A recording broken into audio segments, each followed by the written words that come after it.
So you and Juan Soto both came through IFA, and you attended the Mets Dominican Academy. Bueno, la Academia Dominicana me ayudó bastante a mí porque una de las cosas principales que tienen ellos allá es la educación. La educación, ellos me ayudaron a mí a terminar mi educación, terminar mi escuela. Es algo que es una preparación, es como una base. Esa Academia Dominicana es como una base para los niños latinos, para los muchachos latinos, que cuando uno llegue aquí, uno puede seguir creciendo. Welcome to Meet at the Apple, presented by PC Richard & Son. I'm Vito Calisi. That's Jonathan Barron. And a quick reminder to guys, subscribe, Apple, Spotify, YouTube, wherever you get your podcast. And please, I see you guys starting to leave those reviews like we've been asking the last few weeks. I see that number going up every episode it goes up. Please keep leaving those reviews. It makes a huge difference. But John, I tried to kill some time at the top before we get into it. Not a fun day of doubleheader Mets baseball. No, not a fun day of doubleheader Mets baseball. No. You know, if I were to put a list together of those I would blame for the way that we're feeling here at approaching 10 p.m. on the East Coast on Thursday night, I think number one is Mother Nature, because the Mets had a really, really uplifting victory on Tuesday night.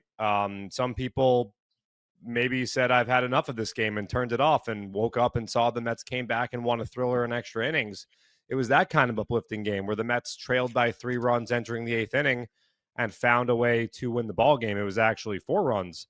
The two-run home runs by Francisco Lindor and Pete Alonso, and then Juan Soto coming through with the big hit in the 10th inning. And I remember on Wednesday morning driving to the office, and the Mets are the talk of the town, right? Everyone's talking about this big victory. You're feeling good. You got a little extra pep in your step, and you're looking forward to the Mets keeping it going on Wednesday night, only to find out that Mother Nature, the aforementioned Mother Nature, did not cooperate, and that we had a not just doubleheader, but split doubleheader on Thursday. And if there was one thing the Mets didn't need, given the pitching state right now, and we know that Senga's scheduled to pitch on Friday, and Sean Manaea, is slated to make his season debut on Sunday. The Mets didn't need that, just like they didn't really need the doubleheader against the Brewers going into the Yankees series on the last homestand. So, you know, doubleheaders are tough to sweep. The Mets had their chances to win that first game. Obviously, they let one slip away. And then whenever you're going into a bullpen game, you just don't know, because oftentimes one guy doesn't have it and you can find yourself the short end of the stick. And that's unfortunately what happened on Thursday. So thanks for nothing, Mother Nature. Yeah, it was tough. And it's a lot like the Cardinals doubleheader, where there were a lot of opportunities that the team had that they just didn't pull the trigger on to pull away with the win. And it really does suck, because after that win on Tuesday, I woke up, like you said, on Wednesday, just waiting for the next game, because I was like, oh, wow, this team is hot. Like that game, that 4-run comeback was something we had been teased by a few times this year, where the team was down, came back within striking distance, but didn't pull it off completely. We saw it in DC. We saw it with the Yankees on Sunday. And to see them finally pull through and get to the other side of that and get the W, it felt like, oh, wow, this team is turning a quarter. And it wasn't solo home runs. It was 2-run home runs, meaning that they were finally hitting the ball with guys on base, which we've been dying to see. So it just sucks that they didn't get to continue on that on Wednesday, and they had to wait till Thursday. Yeah, well, you mentioned home runs, and I was looking through game logs of Mets losses recently, and I noticed something that I think is, probably something that many people have noticed, but the Mets have in many ways relied on the home run. And in their last 4 losses and 5 of their last 6 overall, they haven't homered. And when they hit home runs, they generally win games. And like you mentioned, the home runs on Tuesday night came with runners on base. Obviously, the quickest way to score runs, the 2-run home run, the 3-run home run, the grand slam. We've seen Brandon Nimmo hit a couple of those in the last 10 days alone. But this Mets team has really relied on the home run. And, power comes and goes, right? We saw the Mets go to the Bronx back in the middle of May. And what did we talk about that Sunday night was the Mets didn't hit a single home run in that 3-game series at Yankee Stadium. The one game they won, they did play some small ball. They scratched across some runs, but it was largely the Griffin Canning effort and the bullpen effort that helped them win that game. But for the most part, the Mets have been pretty long ball reliant throughout this season. And we know it's something that comes and goes. We know that when the weather gets colder, it's harder to hit home runs, especially at Citi Field. And it's something that I'd like to see the Mets improve upon, being able to string together hits, manufacture runs, because you cannot always rely on the long ball. One encouraging sign for me was the bottom of the lineup having some breakthroughs. One of those guys who we will all hear from in a few moments is Ronny Mauricio, who in those last 11 games, Vito, has been OPSing just under 900. He had a 2-walk game about a week ago against the Brewers. He's looked very good at third base. I know some people were saying, wow, that guy reminds me of Baltimore Manny Machado, the way he effortlessly, I should say, fielded a ball, moving to the third base line, and without even turning his body weight towards first base, just threw an absolute dart right on the money to Pete Alonso.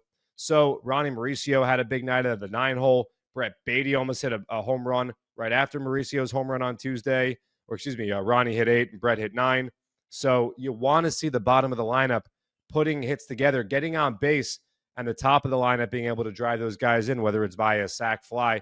Today, after Tyrone Taylor doubled in the first run, the Mets were unable to move him over and move him in. That's the kind of stuff you want to see, I think, cleaned up a little bit, especially as you get into late July, August, September, where the games get bigger. The Phillies and Braves are coming to Citi Field in August. And then, we all know that postseason baseball, every 90 feet matters. And sometimes you've got to be able to manufacture that run. That can make the big difference. Think about Game 5, 2015 NLDS, right? Think about how the Mets took the lead. Daniel Murphy and his heads-up base running, and then he scores on a sac fly by Travis d'Arnaud. So it's things like that I'd like to see this offense improve on a little bit. Well, John, you talk about making a difference, and you can help the Mets make a difference because you can help the Mets strike out food insecurity across New York. The Amazing Mets Foundation's annual summer food drive, presented by 1.5, benefiting Food Bank for New York City, is on Friday, August 1st and Saturday, August 2nd. There's going to be collection points set up outside of the Jackie Robinson Rotunda, so make sure to come out to Citi Field and be a part of that. Because it is really cool how involved the Mets are in community, and it's your chance to help the Mets make a difference in New York City. Yeah, it's going to be a big weekend at Citi Field, August 1st, August 2nd. That's a weekend against the San Francisco Giants, who the Mets have yet to play this season, another team that's right there in the playoff mix. So make sure that you can help out if you're able, as you can, that weekend. And, we talk about the playoff mix. I've got an opinion that I think is not that crazy. I think a lot of people will agree with me on this. It's July 10th. We're approaching the All-Star break. 1 weekend to go before the All-Star break is here. And the Mets had an All-Star added to their slate, which is great news. We'll talk about that in a bit. But I really think that with the addition of the extra wildcard team in both leagues at this point, I feel like the trade deadline needs to be moved congruently with the extra team added, because you look at the standings right now. I mean, I'm going to pull it up right now. How many teams can say that they are alive in a playoff race in one way or another? You look at the NL wildcard picture right now, and there's some West Coast games still happening, so you might listen to this and it might be a little bit different. But you've got, as things currently sit, the Brewers, Mets, and Giants occupying the top 3 in the National League. You got the Padres 1 game back. You got the Cardinals 1.5 games back, 1 in the loss. You got the Cincinnati Reds 3 back in the loss. You got the Diamondbacks 4 back in the loss. You've got the Miami Marlins 7 back in the loss. And I'm not saying the Marlins are, a lock to make the playoffs, but the point is, most teams on July 31st are going to be within shouting distance of a playoff spot. You move that to, say, August 31st, right? I think a lot more teams will have their fate a little bit more clear. There's a lot of teams that need a lot of the same things, Vito. Everyone wants to improve their bullpen. Everyone wants a stick. Everyone wants an extra starting pitcher. And there aren't that many teams that are just DOA right now. So, as we hear and think about the deadline and improvements that both the Mets and really all teams can make, and we saw last season, the trade deadline was exciting. The Mets brought in Jesse Winker. One big move the Mets made and the huge impact that he had on this team. Yes, the Mets do have reinforcements coming with Kodai Senga on Friday, which, when he went down back on, I think it was June 12th against the Nationals, it was not clear that he'd be back in really a little under a month. So very speedy recovery there. Sean Manaea is coming back, but the trade deadline looms, and I really think that Major League Baseball should consider moving it with the extra wild card spot. I don't know about you. I love the extra wild card spot. It's great to keep cities engaged longer into the baseball season. But with more teams engaged and more teams feeling like they're alive, the trade deadline, it's not the same because no one is really a total seller except for like 5-6 teams right now. Yeah, I mean, if you look at last year, you look at us, you look at Detroit, you look at teams that were just pretty much out of it. I mean, everybody looks at the playoff percentage charts that were like we were on and Detroit was on last year. No team is really out of it. I mean, as long as around the All-Star game, you're around 10 games within 500. Like, you are still within striking distance of a playoff spot, most likely. And we just saw last year be the first year where 90 wins is what it took to get in the wild card. Before that, it was like 83, 84 wins to get you in. And that's going to fluctuate every year. Some years you're going to see years where you're going to get 92 to 93 wins to get in. And there's going to be some years where you might only need to get those 80, 83 wins to get in. But no, I love the extra wild card spot because, I mean, look, I mean, the last game in 2008, leaving Shea Stadium, we would have been leaving a nice day. It wouldn't have been such a bad day. In 2007, it wouldn't have been a bad day. It would have been a nice day. 2019, it would have been a nice day. So, I do like the aspect that baseball is still fun. Like, you are keeping up with your team all the way through the year. You're not just giving up in middle of August because you know there's no chance the math doesn't make it. I love it. The only thing is, I would love to agree with you on the trade deadline, moving it back because of the aspect of like selfishly, you're like, oh, I just want to wait a little longer when there's more stuff on the table. But I actually like the gamesmanship of like, you have to decide at that point, are we going all in or are we not? Like, having to make a decision that early is part of the game. It's part of the chess piece of a Major League Baseball season. And I think that it being early with how intense the season is now just makes it that much more exciting. Yeah, I agree, but I think that, the amount of activity is probably going to be lessened because For sure. I mean, a team like the Diamondbacks, everyone has talked about them, especially a month ago, as a team that could potentially be sellers, a lot of impending free agents. Diamondbacks have gone on a bit of a run here. I don't see any reason why the Arizona Diamondbacks on July 31st would say, let's punt, we've seen enough. We're going to trade player XYZ. I'm not going to sit here and name names, but a bad couple of weeks and you approach what I'm proposing to be the August 31st trade deadline, or maybe August 15th. The trade deadline used to be July 15th, which is really crazy. Yeah.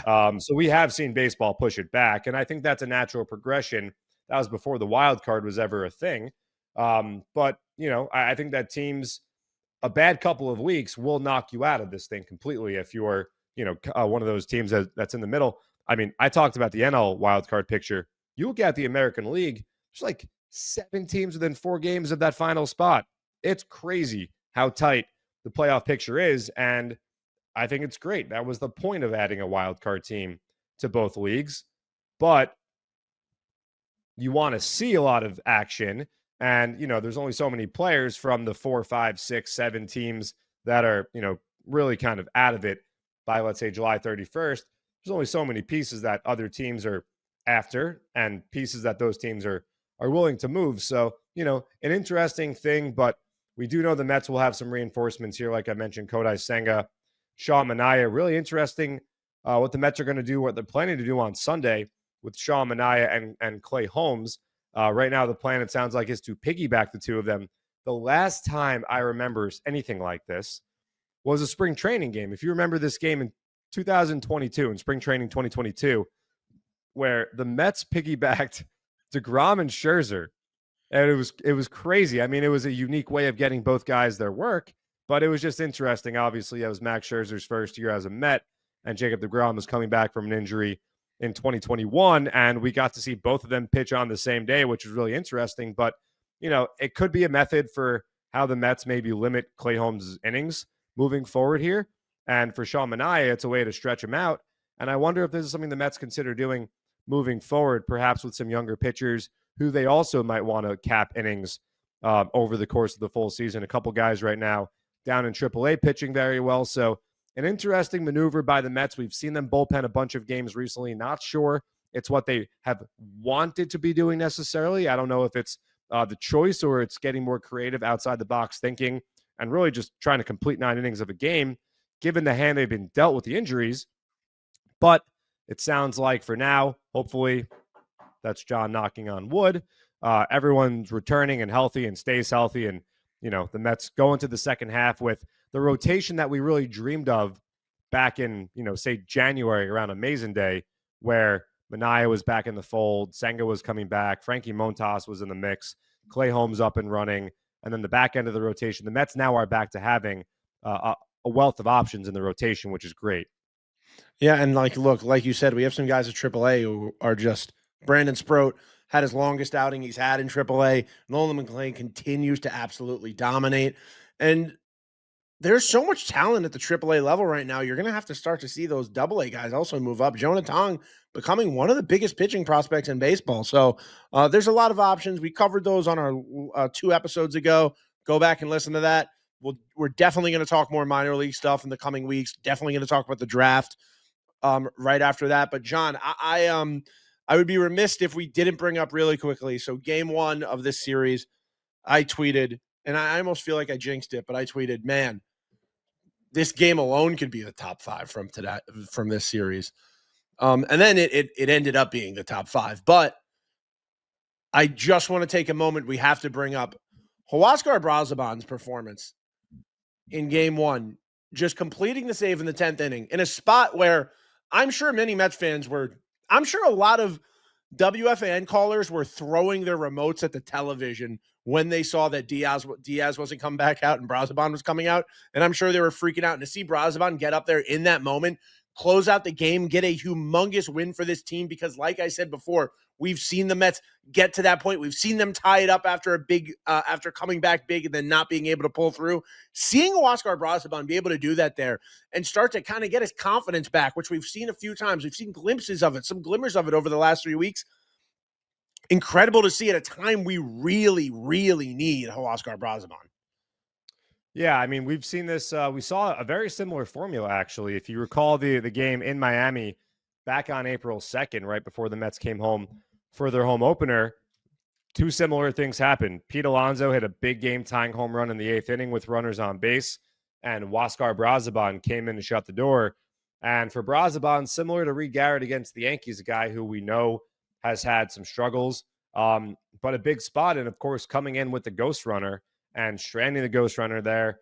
Great job by Huascar Brazaban. I did see that one guy on Twitter. I don't know the handle off the top of my head. I'm sure you saw the tweet also, pretty viral on Mets Twitter circles, but he tweeted, "Camden Yards, I'm inside you," and put a mirror selfie up with his back in the mirror, and he's wearing the Huascar Brazaban jersey, which, shout out him. You don't see too many of those. No. And, of course, Huascar Brazaban winds up being a bit of a hero, recording the save after Edwin Diaz pitched a clean 9th. Carlos Mendoza being a little, wisely, I think, cautious with Diaz. 10 pitches, got through the inning, went to Brazaban for the 10th. Worked out well. But, yeah, definitely shout out Huascar Brazaban, because obviously, knowing what we know now, important for the Mets to win that game. Important, like you said, to not let that one slip away after the comeback. After Soto puts one up the middle on the first pitch of extra innings, the Mets take the lead. You got to win that ball game there. Brazaban shuts the door. So shout out Huascar Brazaban. And now it's time to throw to an interview we recorded at spring training with Ronny Mauricio, which was really cool. It was the first time we'd seen Ronny, obviously, in a long time because, long injury kept him out all of last year. And it was the first time either of us had really got to sit down and talk to him for a long period. And it was a really fun conversation when he was really starting to get his get back on the right track, looking toward the season. And even though it might have been recorded back in March, it's still incredibly topical and I think still holds up today. Hey, welcome to Meet at the Apple. I'm Vito Calisi. That's Jonathan Barron. We're here with Ronny Mauricio. Ronny, it's been a long battle with an injury, dealing with getting back. How has it been just dealing with the recovery and finally ramping up baseball activities here at spring training? It's been a difficult year. It's been really, really difficult. It's been one of those years of a lot of highs and lows. But now I feel a lot more motivated. I feel a lot stronger, especially in my legs. And now to be able to have the opportunity to come back and play again, I'm really excited for that. But it's definitely been a year of a lot of learning experiences. Yeah, on the topic of learning, what are some of the biggest things you've learned? Obviously, I know patience has been key here, but when you look back from suffering the injury to today, and eventually getting back into, organized games. What are the biggest things you've learned? Yes, I've been able to really learn more about my body, just get to know my body a lot more, especially since the moment I got injured. It's I just know how to get ready. I know how to prepare myself. The days that I have to go into the gym, I start to learn what exactly it is that I need to do. When I go into the training room the same way, even when I wake up, I know how my body feels and how I'm supposed to feel. So I think just learning more about my body and learning how I'm supposed to feel on a day in and day out basis is what I've been able to take away over the last year. Mets fans are so excited for you to return, especially after seeing you play in the major leagues for a month in September of 2023. What was the experience like for you, finally getting to make your major league debut, getting that first hit, ripping a double 117 miles per hour off the bat, and really getting your feet wet at the major league level? No, yeah, making my major league debut, especially with the Mets, it was a dream come true. It was something that I set out to do, and I was able to reach that goal. For me to have that debut in front of the Mets fans, I really do appreciate all the support that they've given me from the moment I got called up to even up until this point. But honestly, I can't even put it into words how excited I was when I first came up, and I'm really, really excited to be able to come back and show the fans what I'm capable of doing going forward. Estoy bien emocionado de poder volver allá y dar el 100%. So something Mets fans have in common with you is you told us before that you grew up loving Jose Reyes and watching Reyes play, and that you actually got to meet him. So what's it like just growing up watching a guy and then like getting to actually have conversations with him right when you signed with the Mets back in 2017? No, eso fue algo demasiado. That day was an incredible day. It's something I can't even put into words. I was so happy that day when I was able to meet him, because I was able to see him, obviously, him being my favorite player growing up, but being able to have those conversations with him, just kind of how he prepares himself for each and every game, how he prepares himself in the offseason. But yeah, it wasn't necessarily just what he did on the field as a player. It wasn't because it was just what he brought to the fans, the excitement he was able to bring to the fans with his joy, with his emotion, and how he played. But yeah, but he was just incredible when I met him. Another player that brings a lot of joy and emotion to the game is your new teammate Juan Soto, who was also a fellow Licey guy down in Lidom. How excited are you to be a teammate of Juan Soto's? No, yo estoy bien to be able to have just conversations with him, in crossing paths with him. We've been able to have more conversation now, just to see how he prepares himself, to see how he just plays the game and thinks the game. We were able to talk a little bit more over there on the field. But yeah, but I think he's a very good example for us young players to try to emulate.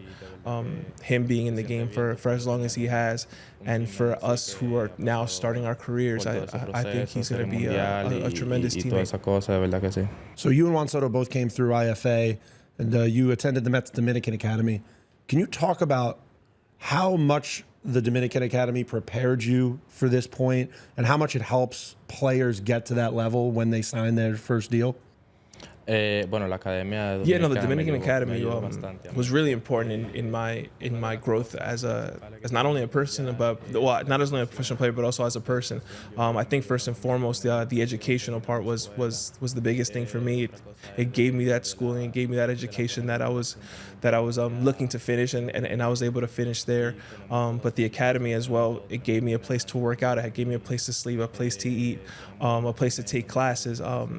And I think that was the most important part for me in signing. And what the academy was able to do was it gave me that base. It gave me that foundation for when I came to the United States. I already knew a little bit about the culture. I already knew the language. I had that foundation for the language, so I could actually know what was going on when I got here. And for a lot of Latin American kids who are coming from over there, they have that foundation because whether it's through English classes, through their education, and that training, I think it goes a long way. You are rare in the sense that you're a switch hitter, and there aren't many switch hitters left in baseball.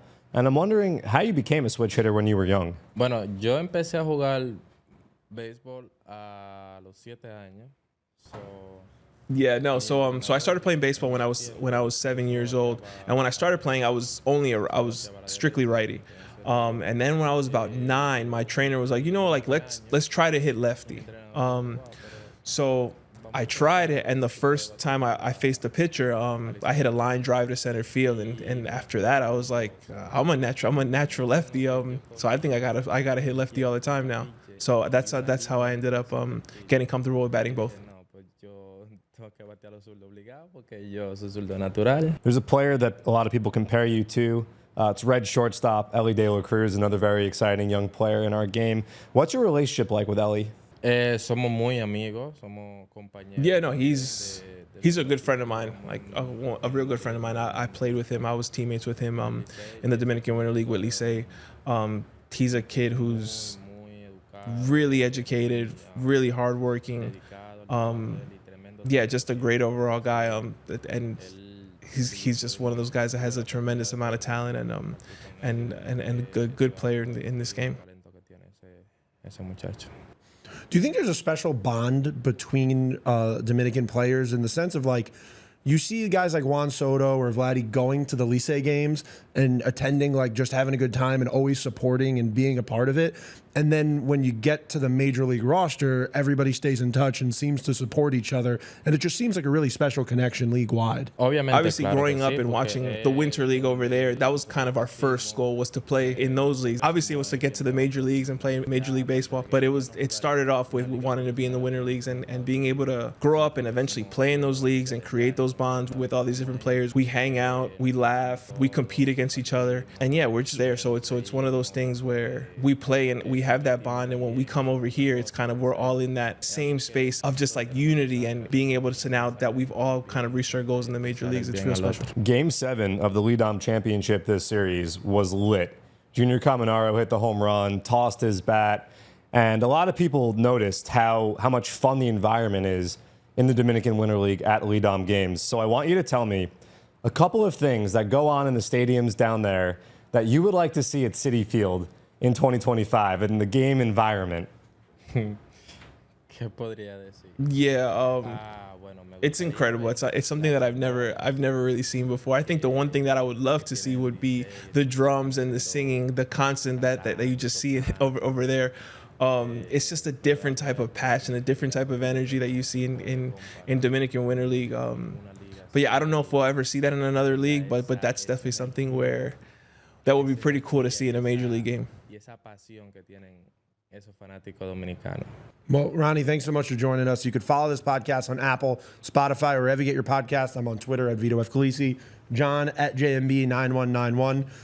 Thank you so much, Ronny. It's been a pleasure. Thank you, guys. Ronnie's the guy, dude. Watching him the last few games just like be a black hole at third base, just eating everything up, eating up universes, has been so much fun to watch. And just, it's a fun story because I can't imagine what it would be like to not be able to do my job for a year and a half. Yeah, I mean, that was a really tough injury. And we saw Ronny come up. He made his major league debut on September 1st, 2023. In his, I think, second at-bat, his first career hit, recorded the hardest hit ball by a Met that entire season. We saw him hit some home runs from the left and right side of the plate. We know he can play multiple positions. I mentioned, and you just mentioned him at third base. We know he could play second base. And he really came up as a shortstop. So a guy that provides versatility defensively and a guy that has really looked a whole lot more comfortable at the plate. You think about how Ronny looked back when he first came up in Colorado, that series in Colorado, to how he looks now. He just looks a whole lot more in control at the plate, waiting for his pitch, not getting himself out, working counts. Like I mentioned, the 2-walk game he had against the Brewers at Citi Field last week. And, interesting to hear Ronny's take and his outlook on things before the season got started. Remember, at this time, he was still looking at minor league rehab games, strengthening that leg, getting it stronger, getting it ready to compete every day, the grueling grind of Major League Baseball like it is. It was an injury that paved the way, paved the chance for him to come up. And I think it really speaks a lot that the Mets have made many moves, have had guys come back off the injured list, and Ronny has not been the guy that has gone down to AAA. So I think that speaks obviously to the Mets' belief in Ronny, Ronny's belief in himself, Ronny's value, and Ronny continuing to, like I said, get better and more comfortable. And we've seen that, like I said, OPS just under 900, which is, some serious stuff over the last 11 games. So look forward to continue to to see Ronny get those opportunities and make the most of them. All right. Now, before we talk about the All-Star game, a quick message, because this segment is a pro tip from Allagash Brewing. Start your next game off right with an Allagash White. Citrusy, hazy, and always a crowd pleaser. Find it at the new Allagash Alley Bar in Citi Field around the stadium or at a store near you for 21 and plus only. John, having an Allagash White at a ball game is my new favorite thing. It's my new go-to. Perfectly crispy, perfectly citrusy. I can't get enough of them during a game. And the Allagash Bar, it's right by the control room. It's a total vibe during games, dude. Well, first of all, it's not Doc's the control room, but no, it is a good spot. Nice open area to watch the game. A nice open area to watch, say, a David Peterson start. And congratulations to our guy, David Peterson, who was named to the National League All-Star team, his first All-Star selection, and so deserving. I don't know if it's a coincidence that it happened mere hours after he turned in another brilliant outing for the Mets in Game 1 on Thursday of the doubleheader, but he is named to the All-Star team. And you know what? He deserves it. I talked to him. I got to talk to him when you were out on paternity leave. Brought up the All-Star game. He was so excited about, I think, the possibility of going. Such a humble guy. I mean, I read to him the top ERAs in baseball since the start of last year and the company that he's in. And, he was like, hey, it's cool. And I mean, we're talking some serious names. If you guys didn't hear it, I'm talking about Skeen, Skubal, Wheeler, Hunter Green, guys like that. And David Peterson is in that class. So this is no surprise that he is named to the All-Star team. He deserves it. He has pitched like an All-Star. He has been the anchor of this Mets rotation. Every single time the Mets have needed length and quality from David Peterson, they've gotten it. You think about the start against the Dodgers back on May 24th, when the Mets played a 13-inning game the night before, and they needed him to go deep in that ball game. He delivered 7 2/3 great innings. We know about the complete game shutout he threw against the Nationals.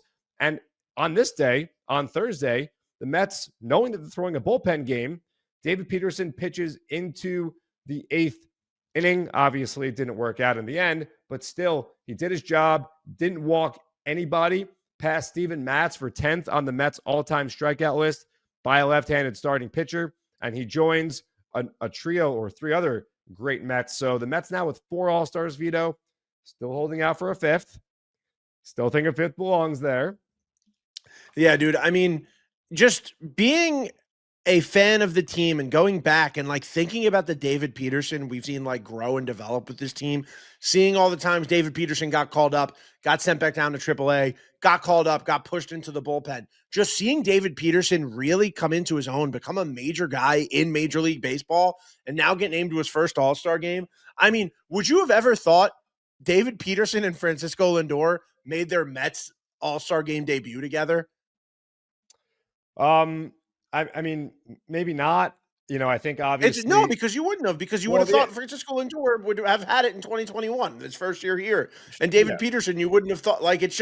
It's a crazy thing to see those two guys standing on a field next to each other for the first time. It's and then maybe even that other person you're talking about, their first All-Star game is a Met also.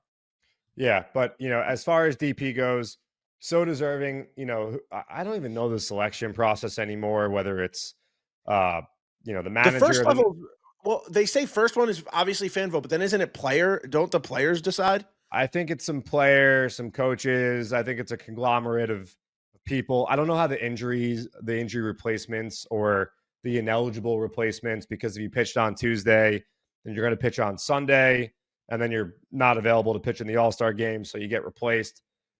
I'm not sure what the process is anymore. I know the manager used to pick. Whoever made this decision, they made the right decision. And so that's awesome to see. And I know David's going to really appreciate it. He's got young children, so it's going to be a very special experience for the Peterson family. And like Francisco Lindor said, I think it was after Tuesday's game, all the Mets can go down to Atlanta and get booed together, which will be a very nice experience, a good bonding experience for the fellas. So congrats to David Peterson. Congrats to the Peterson family. Another notch in a great season for David Peterson, and hopefully a lot more to come.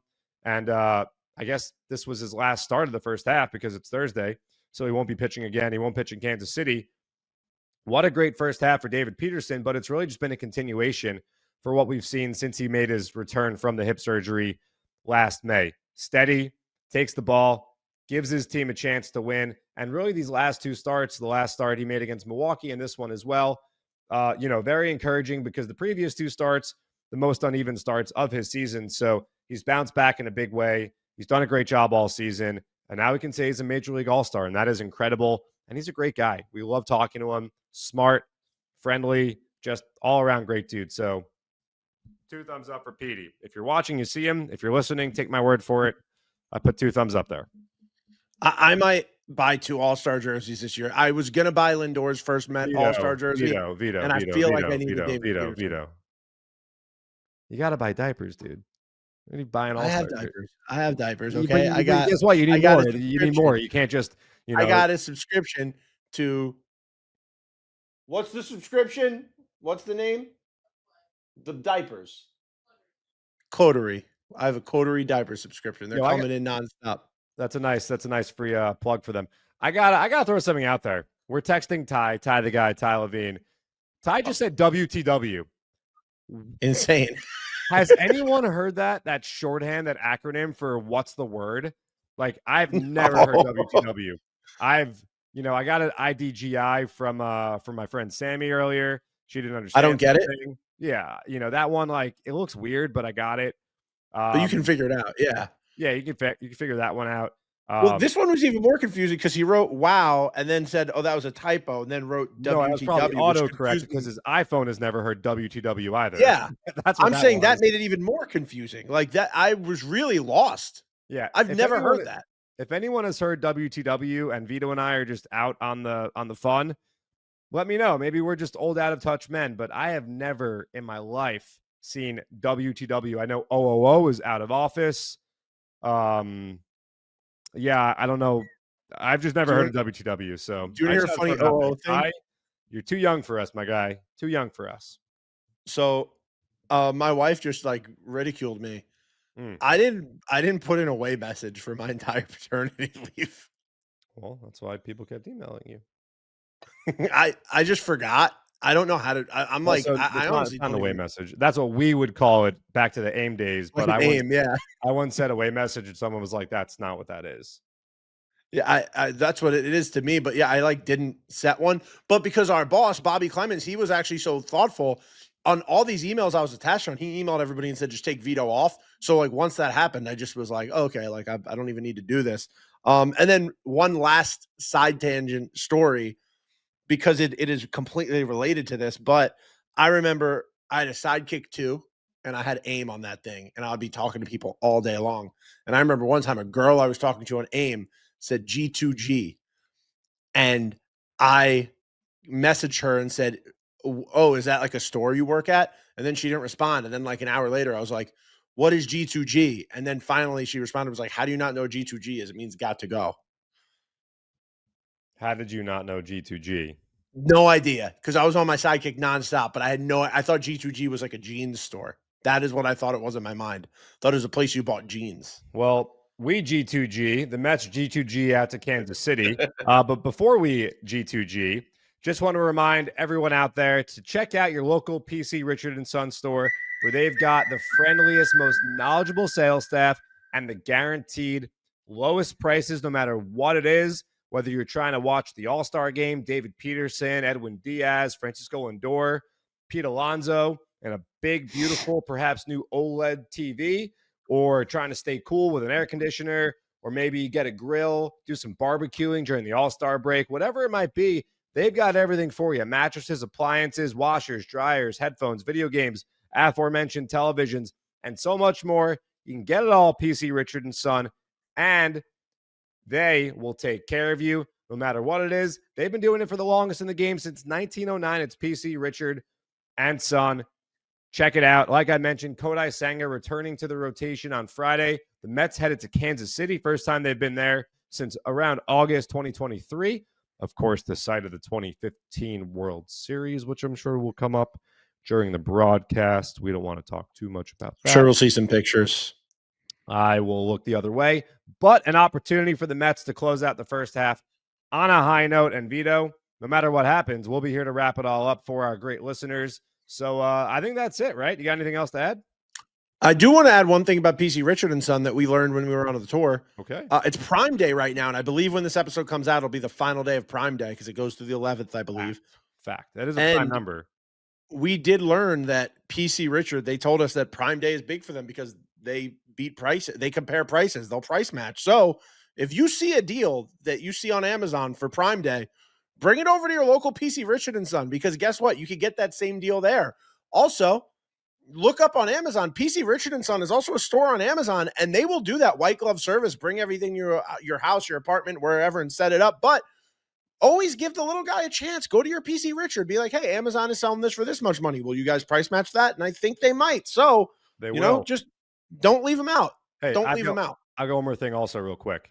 Sorry. Okay. Now we're going back and forth with one more thing, but this is my last one more thing. This is like an interview. This is like a Jeremy Hefter interview. Well, that's okay. David Wright Day, of course, coming up July 19th at Citi Field. There are some very exclusive, very special ticket specials that are being offered right now. Some experiences that the most ardent David Wright fan needs to get. This is going to be for people like Vito and I who grew up our adolescences. It was Mike Piazza. It was David Wright. Really more so David Wright as the centerpiece of that. For adults who watched those 2006, those mid-2000s Mets teams, this is going to be, I think, the most special of the number of retirement ceremonies that we have witnessed because of how many people, how many Mets fans David Wright has touched. The younger fans get to really appreciate this one as well. So check out Mets.com. Like I said, the Mets have some really, really exclusive, awesome experiences and deals going on for David Wright Day. So make sure you check it out and be there to honor the captain. I'm already getting goosebumps thinking about it. So many of his former teammates are going to be there. So excited to see some guys that we simply have not seen in a very long time. So excited to relive so many incredible memories provided by the captain. It feels like just yesterday. He came back, like Gary Cohen said, with thunder, hitting that home run in Philadelphia against Adam Morgan. It feels like yesterday he homered in the World Series. Feels like yesterday he hit that last home run of his career, the Friday night Memorial Day weekend against the Los Angeles Dodgers.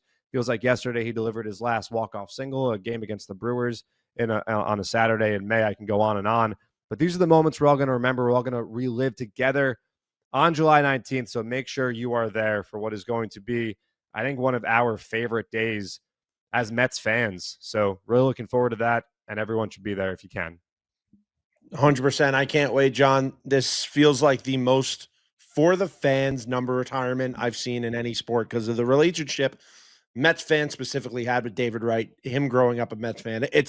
I can't wait. It's going to be a great day. But one last reminder, guys, follow us on Twitter at Vito F. Khaleesi, at JMB9191. Give this podcast a follow, Spotify, Apple, YouTube, wherever you get your podcasts. Make sure to listen, rate, review, subscribe. Please give us a 5-star rating, leave a review. It really does make a difference. So thank you guys so much, and we'll see you guys next time at the Apple.